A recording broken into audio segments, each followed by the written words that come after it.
Hey everyone, this is Nick from Anti-Conquista. Um, I wanted to bring a quick video to y'all today, just to go over some things that have caught my attention. And this is something from, this video is from the Rising, what called Rising from the Hill.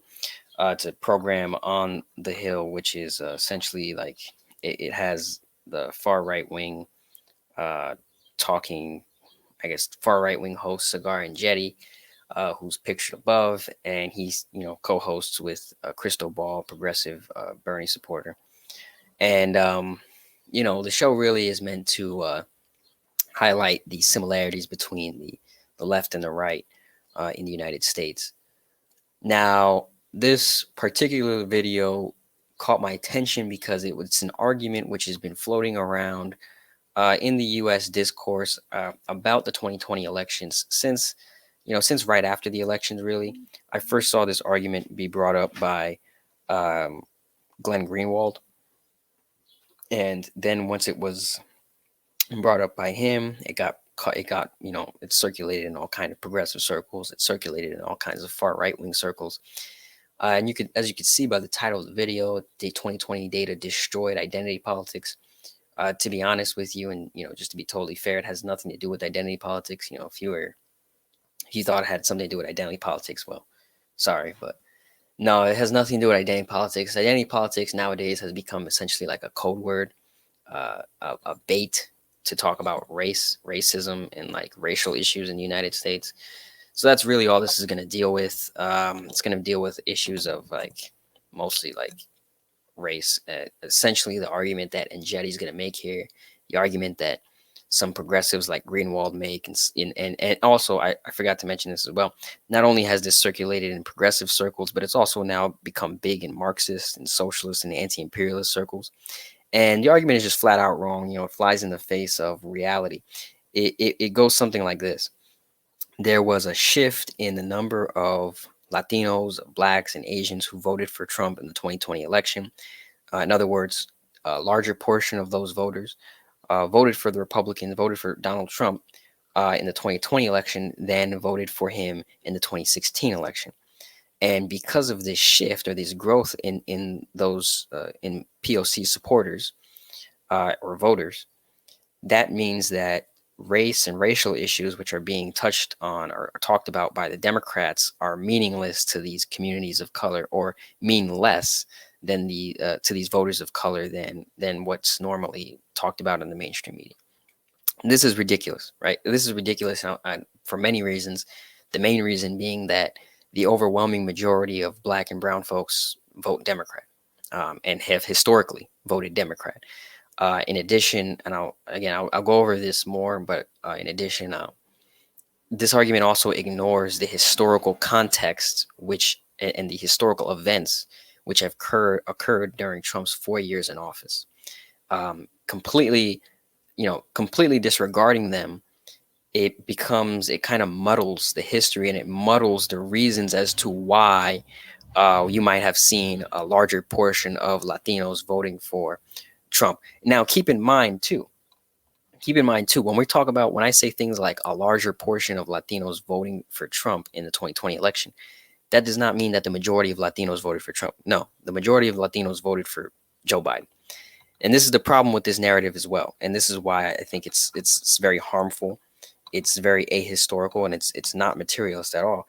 Is that it is almost intentionally confusing people and intentionally uh, muddling, or it mystifies the reality. And the reality is that although there was a slight increase for those who vote for Trump, the majority did not.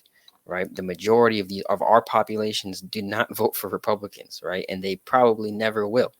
The historical trends show that the reality is Trump really didn't get as high of black and brown voters as they make him out to be. I'll show later on. People like Ronald Reagan, George W. Bush, both surpassed Trump. In the case of George Bush, significantly surpassed Trump for black and Latino vote.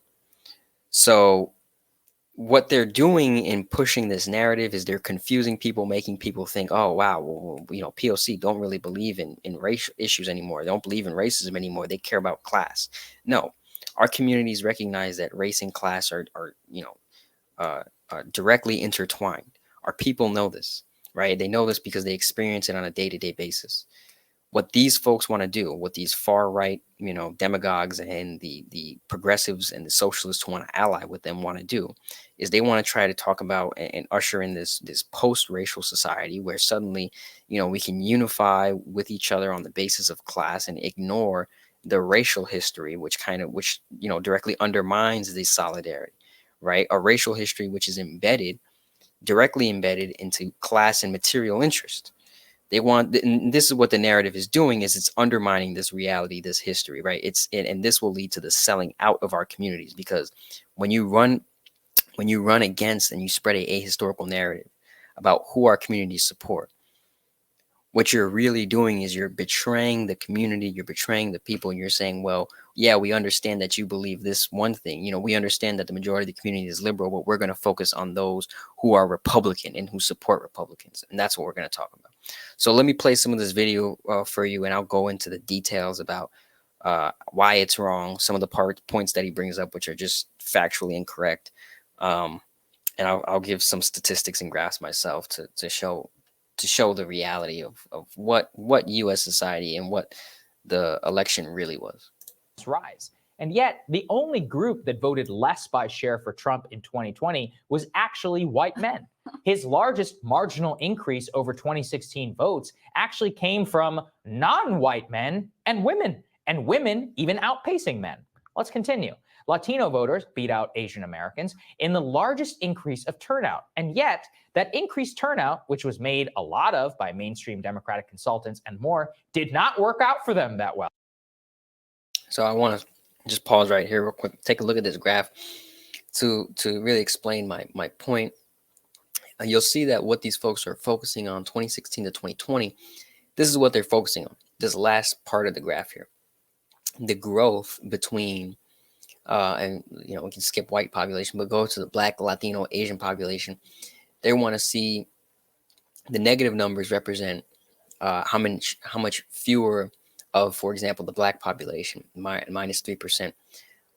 So less, 3% less of the Black population voted for the Democrats in the 2020 election than they did in the 2016 election. Now, this is supposed to represent how, and Sagar will say this, or Enjeti will say this in a minute, that this is like essentially he'll say it's the least racialized election in 2020, which is ridiculous. And he'll say that because he'll say, well, look, more people of color are voting for Republicans and are voting for, they don't care about the racial issues. It's funny because that just conveniently ignores the part of the graph right next to that, and which shows that 90% of the Black population voted for the Democrats. 90%. An overwhelming, if you understand statistics and you understand the differences, that is an overwhelming difference. An overwhelming difference, right? The minority of Black folks who vote for the Democrats, or vote for the Republicans, I mean, that 10% who vote Republican, do not represent a fraction, or do not represent a substantial portion of the Black population, and yet it's being made to seem as if they do, right? That is the manipulation of the narrative. And the same with the Latino population. You have almost 2/3, almost 63%, right? Almost 2/3 of the Latino population who voted Democrat. And yet we're focusing on this 8% loss, or we're focusing on the 1/3 of the Latinos who do.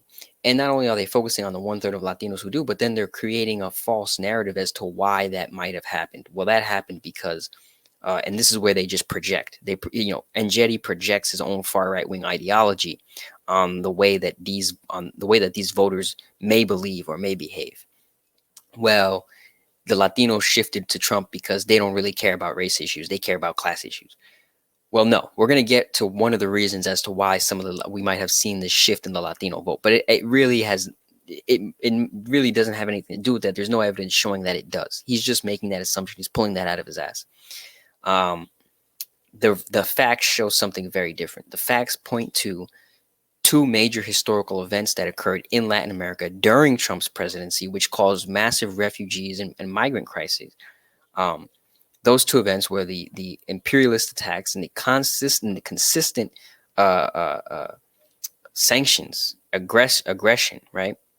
U.S. imperialist aggression against Venezuela, and the coup in Bolivia. Neither of these events was, something that happened all at once or overnight. This was consistent attacks that happened all throughout Trump's 4 years. And what they did was they created a massive influx of Venezuelan refugees, not only throughout Latin America, but also some of those came back to the United States. And there's a report I'll bring up later, which talks about how these migrants and a lot of these refugees came to the United States and ended up voting for Trump. But let's continue with the video, and we'll get into the rest of it later.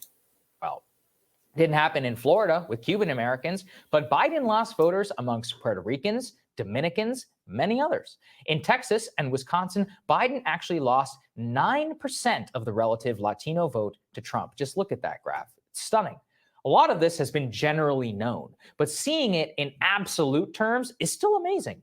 I used to get in trouble for saying this at the time, but 2020 ended up empirically being the least racialized election of our lifetime.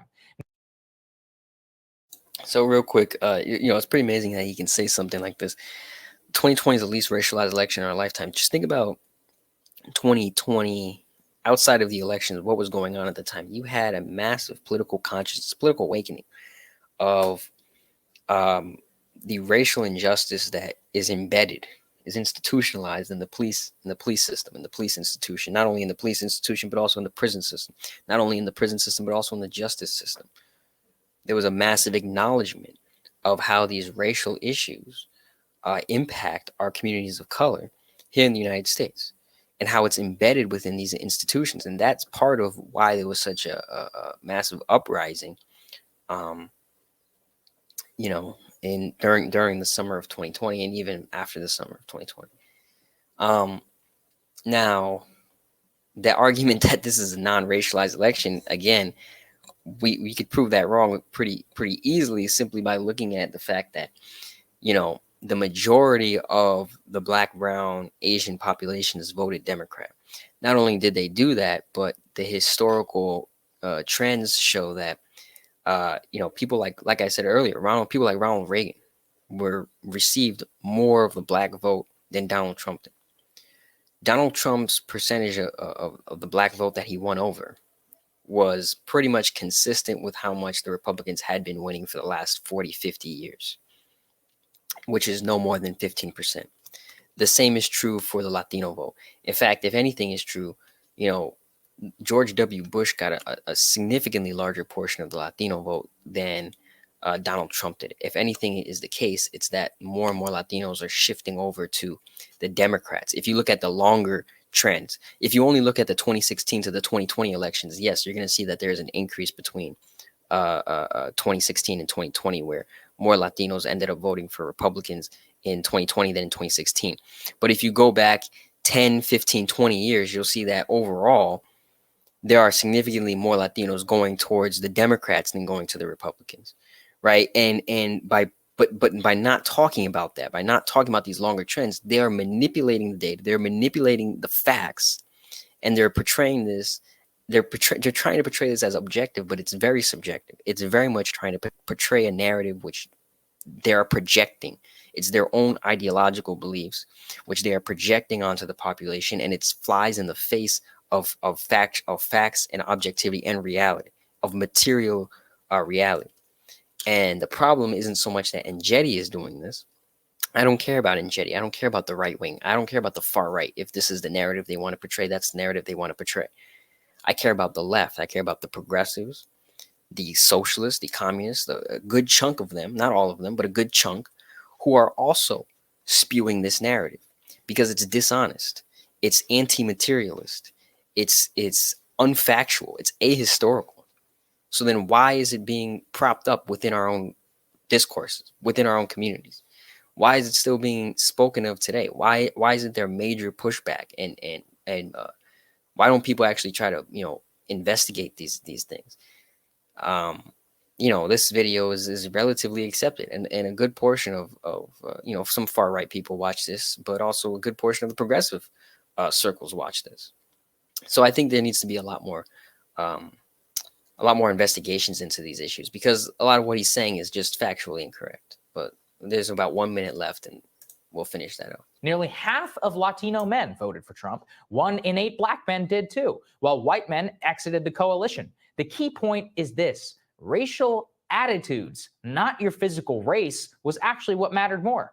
Perry Bacon Jr. actually had a great analysis on this last week using similar data, where he writes that the increase of voters of color towards Trump is given by the fact that small but substantial enough minorities of Black, Latino, and Asian voters are more susceptible to class-based analyses of politics, while white college-educated voters are much more amenable to racial explanations. The propensity of white college-educated voters attempting to virtue signal will never stop being funny to me, especially when actual voters of color act completely differently. But ultimately, the final composition of both the Trump coalition and the Biden coalition matters a lot. It actually offers big warnings to both parties in 2020. Biden's ultimate vote composition was as follows: 32% non-college educated white, 29%. So from here on, he basically just goes on to give suggestions to the Democrats and the Republicans as to what they can do, and he just focuses on educated versus non-educated white folks and who has the bigger percentage.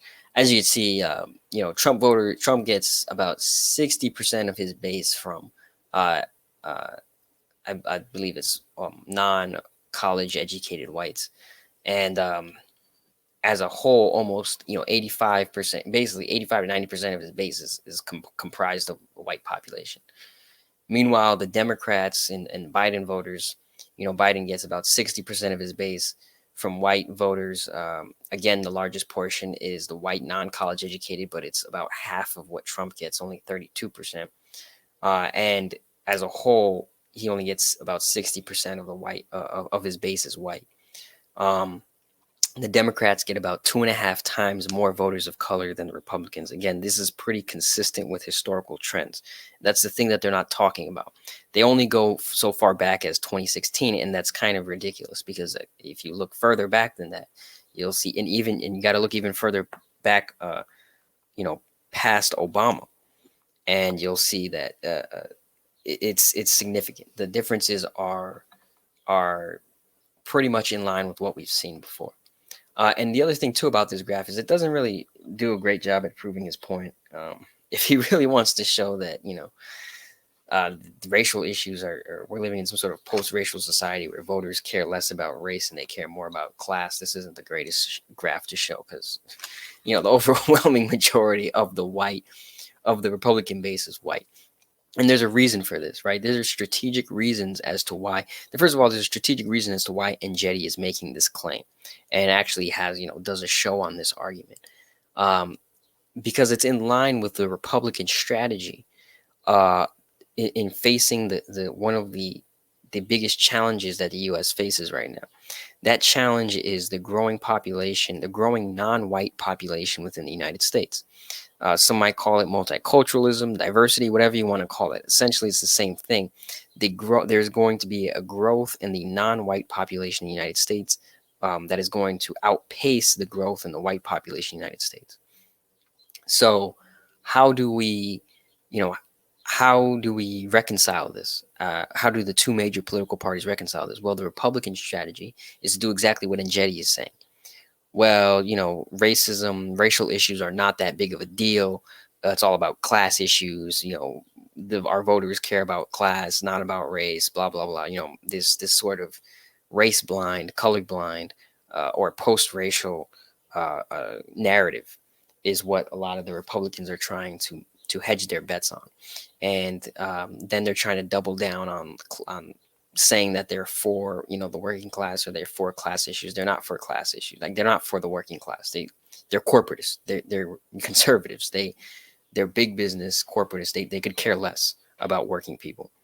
Now, some of them, that doesn't mean that they're not going to try to pretend, just like the Democrats try to pretend. But we have to be honest that the fact that they are willing to completely ignore race in favor of class, right? And not even ignore race, but come out um, come out and try to whitewash a lot of the racial history. And we see this not just in what Angetti's doing here, but we've seen this in the attacks against critical race theory. Again, not they have nothing, it has nothing to do with critical race theory. Half these people don't even know what it is. Really what it is it's an attack against teaching the objective reality, the objective history of the United States, which is that racism and white supremacy are things that existed and were tied directly back into the basic institutions of the United States, right? Things like the Homestead Acts of the 1800s, and all throughout that happened multiple times in the 1800s. Essentially, giving stolen land from indigenous peoples to white settlers, right? Um, this is a material interest that folks had in white supremacy, in racism, right? And it was institutionalized, and it provided a wealth to a certain sector of the population. And they're trying to downplay this, right? We can point to a whole bunch of things. The GI Bill, again, discriminatory benefits towards white population. Um, the Oregon Black Exclusionary Acts, right? Basically, an act which literally excluded black people from living in Oregon. Um, these kinds of things are, part and parcel of the U.S. history and are part and parcel of the U.S. reality, and they've shaped what the United States society looks like today. Despite how much people try to downplay them, these laws and these policies have a long term impact. And the Republican Party, their strategy is to not acknowledge this, is to ignore it, and to try to win over that base of white reactionaries who are, who care more about being replaced and really want to get those benefits, get those racist, those discriminatory policies that supported their grandfathers. They want that in place today, and we'll see this, and I'll show this later on. I'll show well, I can show it to you right now. Actually, it's a short graph which essentially shows that the overwhelming majority of the Republican population is white. The one thing that unifies the Republican base, it isn't sex, it's not gender, it's not age, it's not income, it's race, right? So this is some statistics from CNN Politics, and essentially I filtered it out by only white voters. And so this is just looking at the white population, white voters in the United States. And we'll see here, according to income, less than 50,000, 50,000, 99,000, 100,000 or more. In each case, Donald Trump beat Joe Biden by a pretty decent amount in almost every instance, some larger than others, but by a pretty decent amount. He had a pretty commanding lead over Joe Biden, right? And what's the one thing that unites all of these different income levels? Race, whiteness. How about age? Well, whether you're a young white person, a middle-aged white person, an older white person, or whatever it might be, the one thing that unites them is their whiteness. And look at that. They all overwhelmingly vote for Trump, right? Same thing with sex. White women and white men overwhelmingly go for Trump. So in every instance, you see that despite class, despite sex, despite age, whatever it might be, you have an overwhelming number of white folks who are unified not by any of those things, but they're unified by their race, right? And not just by their race, but they're unified by the material interest they have in defending their race, right? In this case, is whiteness, in defending whiteness and defending white supremacy, right? Because there really is a material interest in defending that kind of stuff. And that's what they're hoping for. That's what they're looking for. This is the Republican base, and this is the Republican strategy to keep this base and appeal to this base. Now, the Democrats, on the other hand, like we said, the Democrats had 2.5 times more voters of color than the Republicans. What is the Democratic strategy in the face of a growing non-white population in the United States? Well, the Democratic strategy is simple. It is to listen and acknowledge the history of oppression, the history of racism, the history of exclusion and alienation, exploitation that occurred to communities of color, and push for diversity and representation. In other words, co-opting the communities of color as best they can, so that they can pretend that they care about the issues. They can pretend they can care about things like police brutality. They can pretend they can care about things like racism, and that will at least win over a good portion of the people of color. And it's somewhat successful in that they do have a larger portion of communities of color than Republicans. Not only do they have a larger portion, but that larger portion of communities of color is actually a pretty significant amount of their support. Um, and that's important. That's for the Democrats. That's an important strategy. Without it, without that support, they would not stand a chance against the Republicans, right? So that's why they need that strategy. They need to appeal to our communities because they need us in order to win their elections. Now, again, I'm not a Democratic Party supporter. I think they're just as racist and imperialist as the conservatives. But this is just an explanation of the different strategies that both sides are using in order to combat the growing non-white population um, in the United States. And that is the reason why I think they are doing what they're doing, and they have been pursuing their strategies. But let's look at longer historical trends real quick. So looking at longer historical trends, I just want to show this graph. This is from Forbes. This is an article in Forbes written in response to Trump's claim that he got the most diverse coalition of voters in 2020, which is completely, false. This graph shows the share of the black vote, share of Latino vote, and the share of Asian vote in two graphs below. But this one just shows the black vote. Here we can see that in 2020, Trump got about 12% of the black population. 2016, he got 8%. So there was an increase of 4% from 2016 to 2020. And it is this increase of 4% and this total of 12%, which far right folks, far right, ideologues, progressives, and some socialists want to focus on. They want to focus on these tiny minorities of the black population to make the claim that, well, this is like race issues and racism are not as important in U.S. society anymore. I mean, that's completely ridiculous. It's so ridiculous. It's amazing that this is an actual argument that's being taken seriously now. I don't. It's hard to put into words just how stupid this all is. We can go back, and this is what I was talking about. 1980, Ronald Reagan. One of the elections Ronald Reagan was in. Here we have 14% of the black population in 1980 voting for Ronald Reagan. Now, if you know Ronald Reagan, you know he's one of the most disliked politicians in the black community, and yet still he managed to win over a larger share of the population than Donald Trump did. And that's telling, right? That's telling that really what they're highlighting here, what they're trying to make the case for, is simply it's simply BS when you put it into historical perspective, right?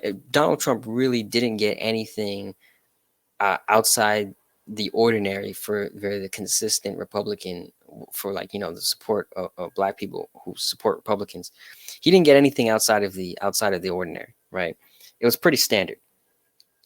Even Bob Dole, who most people probably don't even know, in 1996 ran against Bill Clinton. He got 12% of the black population, and he's completely forgotten. I'm not saying Trump is going to get forgotten. He's popular for other reasons, but the number of black voters who really supported him is just significantly low, and it's not something that people need to be making BS claims about how race doesn't matter anymore. Same is true for the Hispanic and the Asian vote. Again, we see only about 1 in 3 Latinos actually voted for Donald Trump. The majority didn't. So the majority voted for Democrats. And again, look at 2004. You have George W. Bush got 44% of the Latino vote compared to Donald Trump's 32. Since 2004, it's just been downhill, right? It's been downhill. They haven't really been able to recover from that. Even in George W. Bush's first election in 2000, he got a higher percentage of the Latino vote than Donald Trump did.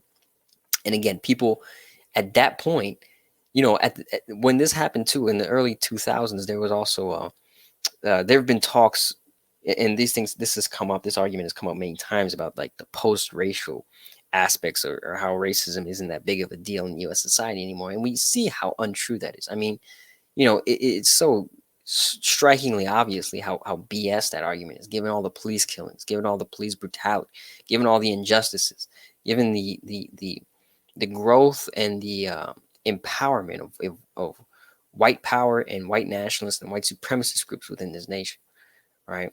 The idea that we live in some sort of post-racial society is complete BS. But this is the type of crap that people are trying to push. The same is true, and we could also look at the Asian population, which is even more striking. Since 1992, I mean, the support for the GOP, or the support for the Republicans, has just gone uh, completely downhill. Um, so yeah, these two trends are interesting, but I want to focus on the Hispanic and the Latino vote, and what people are talking about when they point out the uh, the growth of the Latino vote for Donald Trump. And what people aren't talking about is, like I mentioned earlier, two major events occurring during Donald Trump's presidency. One, his attack on Venezuela through coup attempts, through sanctions, through humanitarian aid, through all kinds of means of aggression, and the coup, the partially successful, I should say, short-term successful coup in Bolivia. These two things again created a massive refugee crisis, and this is what needs to be investigated, because these international issues come back to the United States and have domestic issues, and we see this right here. This is an NACLA article titled "Magazuelans," which is a pretty good title. But here's a paragraph I'll read out.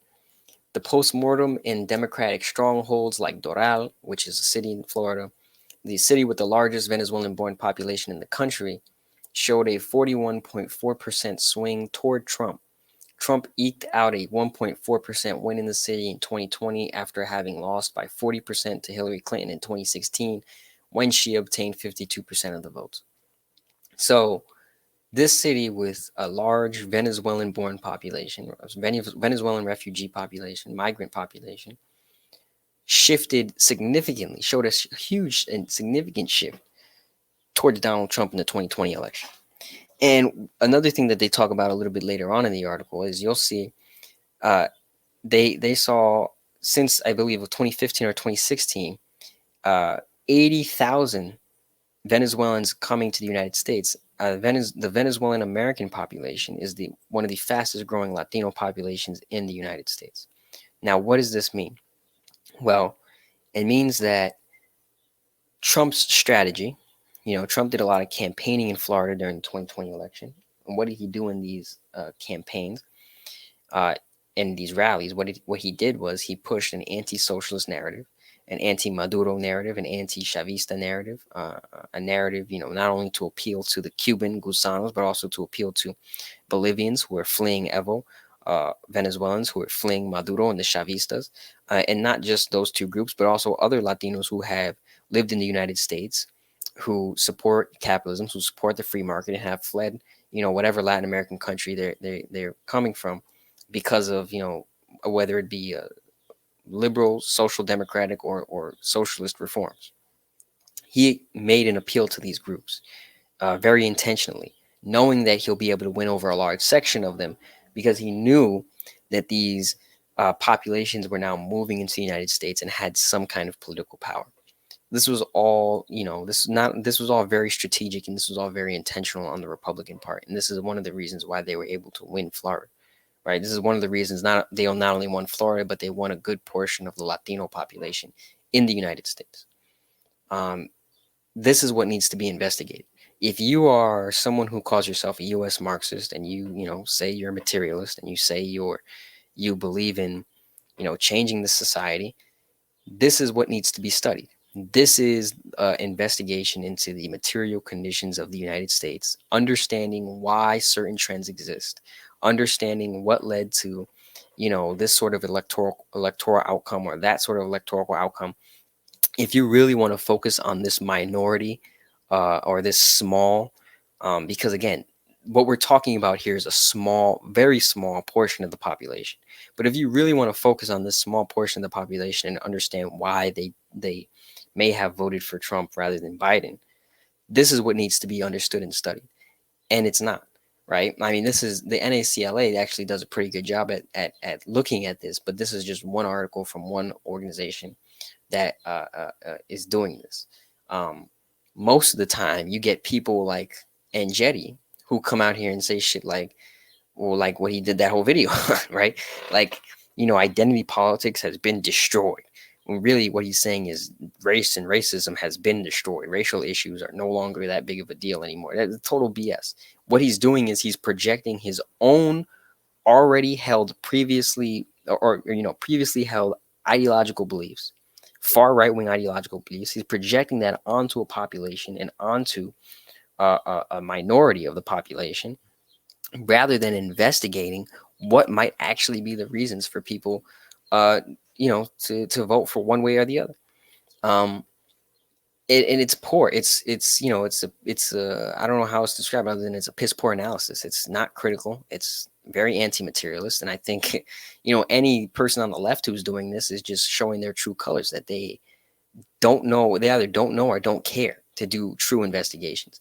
It's ridiculous for us to be pointing to Latinos for Trump, or blacks for Trump, or Asians for Trump, and saying, hey, look, there's this subsection of voters of color, people of color who support Trump, right? I can point to a woman a black woman or a Latina who is in this video and is saying Trump is the greatest, and we need to go out and support Trump, and then somehow use that one example to generalize a whole population of people and say, well, this one person or these few people, this minority, is representative of the majority of people who really don't care about race, or don't see race anymore. As I've said before, racial issues are, especially in the United States, intrinsically tied back to class issues. You cannot separate race from class because they have a material impact in the society. Right? We can look at all kinds of policies which prove this true. But what people are doing is they're being dishonest and they're being manipulative.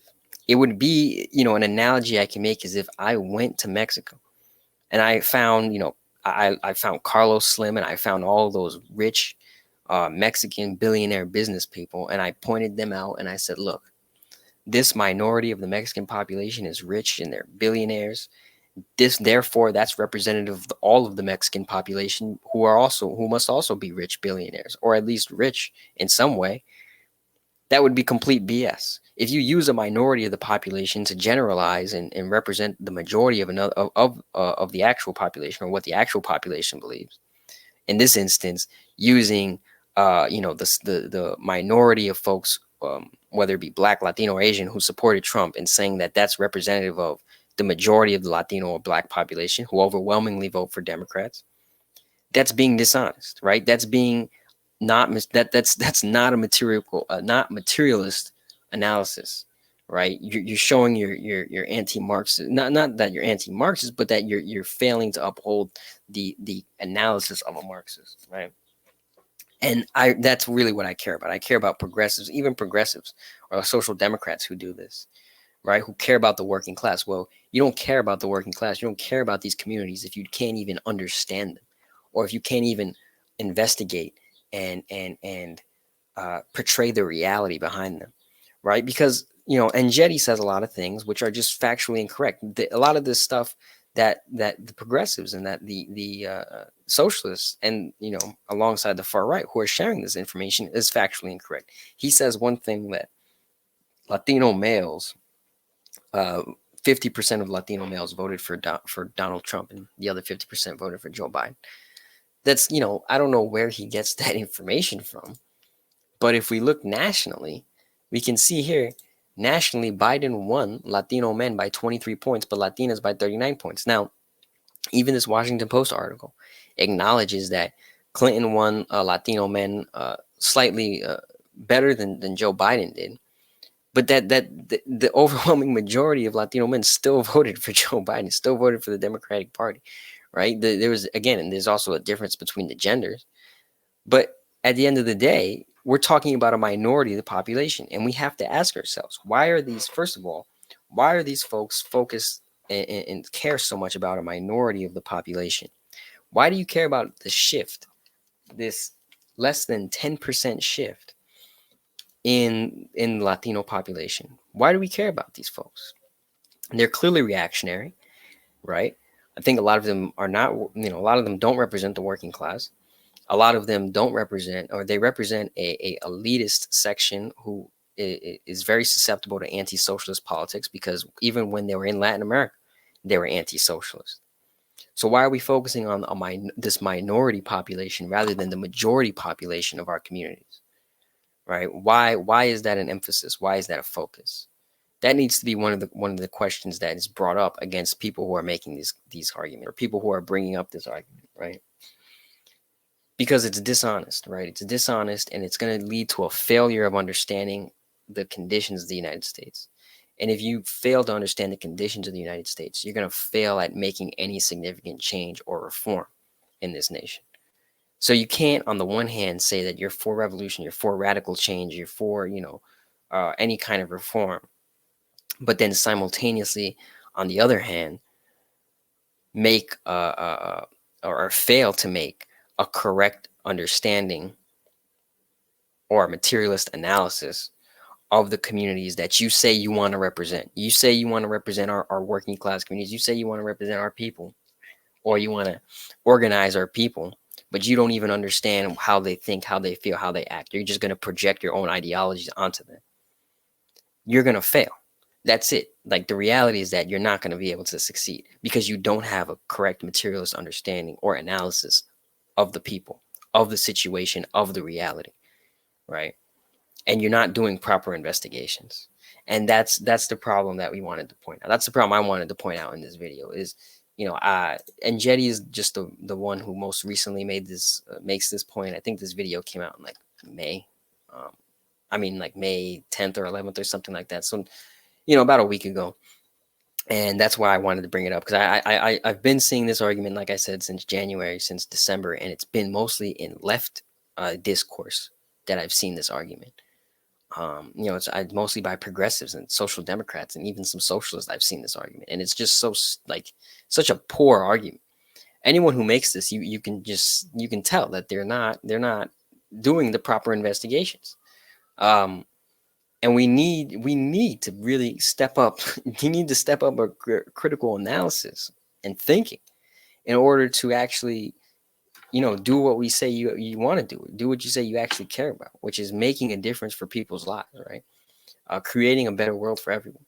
You can't do that if you're half-assing your investigations, or if you're trying to, lie or be dishonest or manipulate, right?